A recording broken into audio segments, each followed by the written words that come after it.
NCERT 12th Physics Chapter 1 1.7a. An electrostatic field lines is a continuous curve, that is a field lines cannot have sudden breaks. Why not? B option is explain why two field lines never cross each other at any point. இது நமக்கு புக்லேயே நம்ம வந்து field லைன்ஸுடைய ப்ராப்பர்ட்டிஸ்ன்னு சொல்லிட்டு கொடுத்துருக்காங்க. So that is page number 21. So 21லேயே எல்லாமே கொடுத்துருக்காங்க.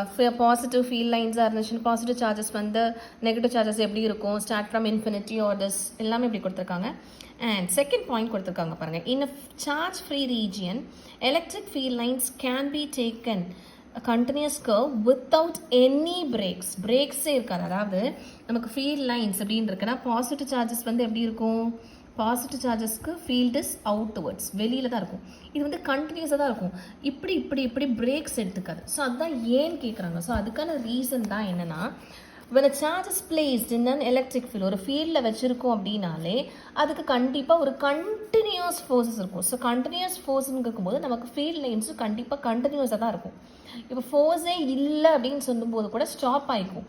பட் ஸ்டாப் ஆனாலும் ஒரு இடத்துல தான் நிற்குமே தவிர்த்து, இப்போ இந்த இடத்துலேருந்து இந்த சைடு போகணும் அப்படின்னா ஜம்ப் பண்ணால் மட்டும்தான் இந்த பிரேக் வரும். இங்கே எதுவுமே இல்லாமல் இருக்கும். ஆக்சுவலி சார்ஜஸ் வந்து does not jump from one point to another. So அதனால தான் நமக்கு இந்த மாதிரி பிரேக்ஸ் இல்லாமல் நமக்கு கண்டினியூஸாக நமக்கு ஃபீல்ட் லைன்ஸ் கிடைக்கிது. இப்போ பாசிட்டிவ் சார்ஜ்னால் வெளியில் இருக்கும் ஃபீல்ட் லைன்ஸ், நெகட்டிவ் சார்ஜ்னால் டுவர்ட்ஸ் உள்ளே இருக்கும்.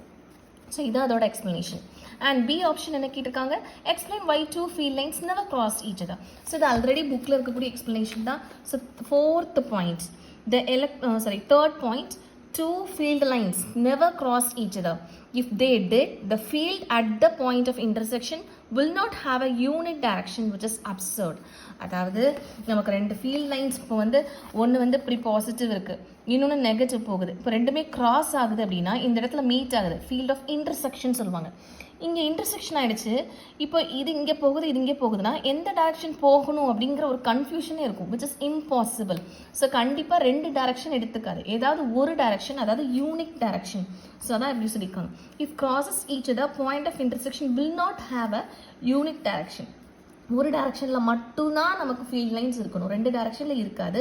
ஸோ அதாவது வில் ஷோ டைரக்ஷன்ஸ், அதாவது will show two directions, which is impossible. பாசிபிளே கிடையாது, பாசிபிளே இல்லாத ஒன்றில் நம்ம எப்படி பண்ண முடியும். So which is impossible. So field lines never cross each other. So புரியும் நினைக்கிறேன். இதெல்லாம் புக்கில் இருக்கக்கூடிய பேஜ் நம்பர் 21 இருக்கக்கூடிய ஃபீல்ட் லைன்ஸுக்கான ப்ராப்பர்ட்டிஸில் உள்ளது தான் வச்சு கொஸ்டின் கேட்டிருக்காங்க. தேங்க்யூ.